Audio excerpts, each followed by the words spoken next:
Gunnar's Daughter, Chapter 12. The whole of that day she sat in her bower, sunk in great dread and bewilderment, not knowing whether to go and meet Jot or not. But when it was drawing on toward sundown, she wrapped a dark cloak about her and went out into the yard. There had been a frost the night before, and the mist lay white over the fjord. The sun stood due south over the hills, shining brightly. There was no one in the yard. Vigdis stood hesitating for a moment, but then she left the manor hurriedly and went northwards to the forest. No one saw her go. When she reached the high place, Jot was there already. He was dressed for the journey, but had put off his cloak and arms, and had tied his horse to a tree.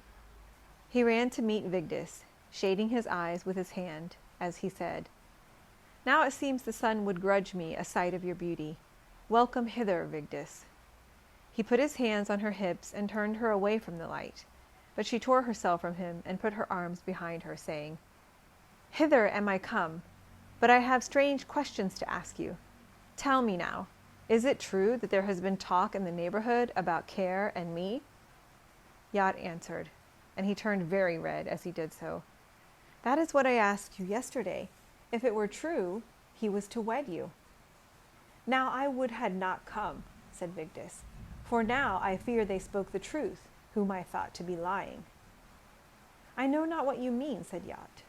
Then said Vigdis, "Either you have talked of that which has passed between us, and never had I thought you would have breathed a word of it to any mother's son, or it is you who have made up the ditties that are going about."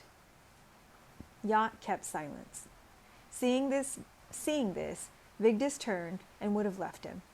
He followed her, saying, "The truth is, I wish those ditties had never been made, but you know not how sick at heart I was all that time, when I thought I had lost you. At such a time, many a man will say things that he afterwards regrets." "Ah, and now I regret most of what I ever said to you," Vigdis answered. "Speak not so," Jot begged. "You shall never again have cause to reproach me." "I know that," replied Vigdis, "for this is the last time you and I will talk together." Jot put his arm around her. She tried to push him away, but then he caught both her wrists and said, "It cannot be as bad as that. If I have made a song or two, you cannot have loved me much if you would leave me on this account." "You cannot have loved me so much either," said Vigdis in great wrath. "No sooner did you hear evil spoken of me than you believed it and spread it about." "No tale have I spread abroad," he answered, "and never did I believe it." "It may come true for all that," she said, trying to wriggle out of his embrace. "I'll not hear you say such things," cried Jot, and he kissed her. "You must have forgotten what you promised when you sat on my knees yesterday." At that she bit him in the neck, so that her face was hidden from him for an instant. "Now my mind is changed," she said. "Never shall Care sway your mind," said Jot between his teeth. "I do not care to live if I am to lose you." And then he took her in his arms and lifted her up, in spite of her struggles. He carried her into the grove, and there he had his will of her, though she resisted for a long time. Afterwards, Vigdis said nothing, nor did she weep at all. Jot felt her hand and cheek. She was very cold. Jot rose to his feet, took his cloak and covered her with it. He kissed her.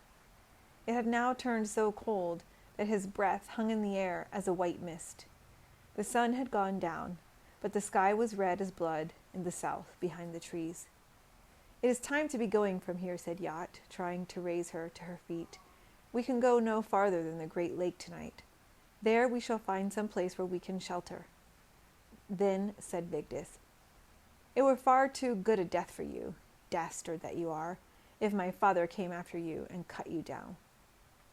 She got up and walked towards home.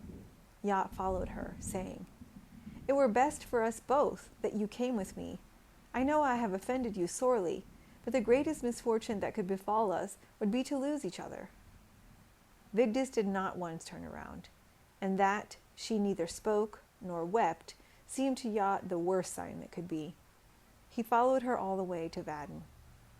When they reached the fence, Vigdis bent down, She picked up a stone and threw it at Yacht. "Be off with you, dog," she said. The stone caught him on the mouth, not hard, but enough to draw blood. And then she said, "Once more shall I woo you, my playfellow, but first you shall have time to reflect. When summer comes, I shall ask you again if you will have me. Then you shall see, Vigayat, that my will is as strong as yours." After that, she went in.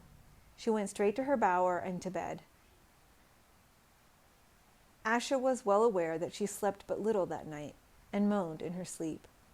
But she said not a word of what had befallen her. Yacht went back to the high place, untethered his horse, and rode away. He traveled all night and reached Hakadel by morning. From there, he made for Romerkik, and then rode straight to Trondheim without heeding the bad weather which had just set in.